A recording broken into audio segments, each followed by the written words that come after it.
కృష్ణాష్టమి శ్రీకృష్ణ జన్మాష్టమి లేదా గోకులాష్టమి అని కూడా పిలుస్తారు. కృష్ణాష్టమి ఆ విష్ణుమూర్తి 8వ అవతారమైన కృష్ణుడి జన్మదినాన్ని సూచిస్తుంది.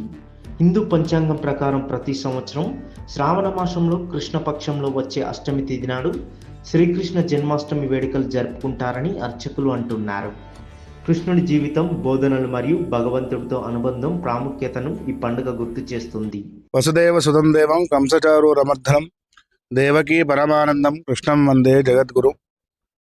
మనకు ఆషాఢమాసంలో గురు పౌర్ణమి తర్వాత గురువులను ఆరాధించిన తర్వాత వచ్చేటటువంటి మొట్టమొదటి పండుగ శ్రావణ మాసము. తదనంతరం గణపతి నవరాత్రులు, దుర్గా నవరాత్రులు, కార్తీక మాసం వస్తుంది.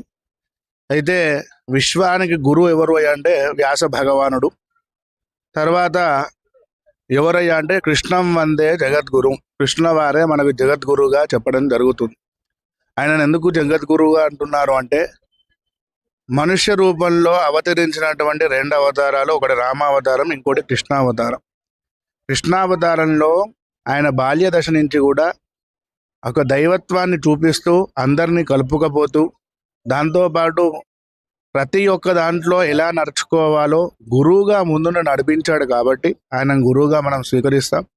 కృష్ణుడు చిన్నతనంలో గోకులంలో పెరిగాడు కాబట్టి గోకులాష్టమి అని కూడా అంటారు. ప్రతి ఒక్క పనిలో ఎలా నేర్చుకోవాలో ఆ శ్రీకృష్ణుడు గురువుగా ముందుండి నడిపిస్తారు. అందుకే ఆయనను గురువుగా స్వీకరిస్తారు. మనల్ని సన్మార్గంలో నడిపించేవారు, ధర్మానికి ప్రతిరూపం శ్రీకృష్ణుడు.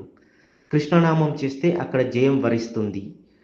మహాభారత యుద్ధాన్ని ముందుండి నడిపించిన మార్గదర్శి కృష్ణ భగవానుడు. ద్వాపర యుగంలో జన్మించిన శ్రీకృష్ణుడు నేటి కలియుగానికి ఆదర్శంగా నిలుస్తున్నారు.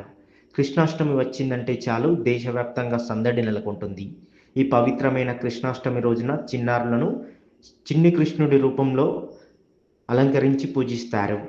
ఆ రోజున స్వామివారిని విశేషంగా పూజిస్తారు. దేశవ్యాప్తంగా ఉన్నటువంటి పలు ఆలయాల్లో కృష్ణాష్టమి వేడుకలు ఘనంగా నిర్వహిస్తారు.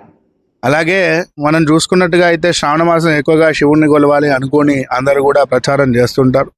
అటువంటి వాళ్లకు కృష్ణుడు ఈ మాసంలోనే జన్మించాడు కాబట్టి శివకేశవులో ఒక భేదం లేదనేది మరొక్కసారి నిరూపణ అవుతుంది. అలాగే కార్తీక మాసం కూడా చూసుకున్నట్టుగా అయితే ధాత్రినారాయణ కళ్యాణము, ఇటు శివ ఆరాధన కూడా జరుగుతుంది.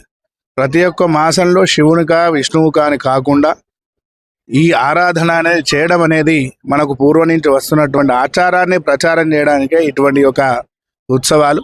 అలాగే కృష్ణుల వారి గురించి చెప్పుకున్నట్టంటే ఎతో కృష్ణస్తతో జయ, కృష్ణ నామస్మరణ చేస్తే అక్కడ జయం వరిస్తుంది. ఎక్కడ కృష్ణుడు మనం సన్మార్గంలో నడిపించేవాడు, ధర్మాన్ని ప్రతిరూపానికి ఎవరయ్యా అంటే కృష్ణుల వారు.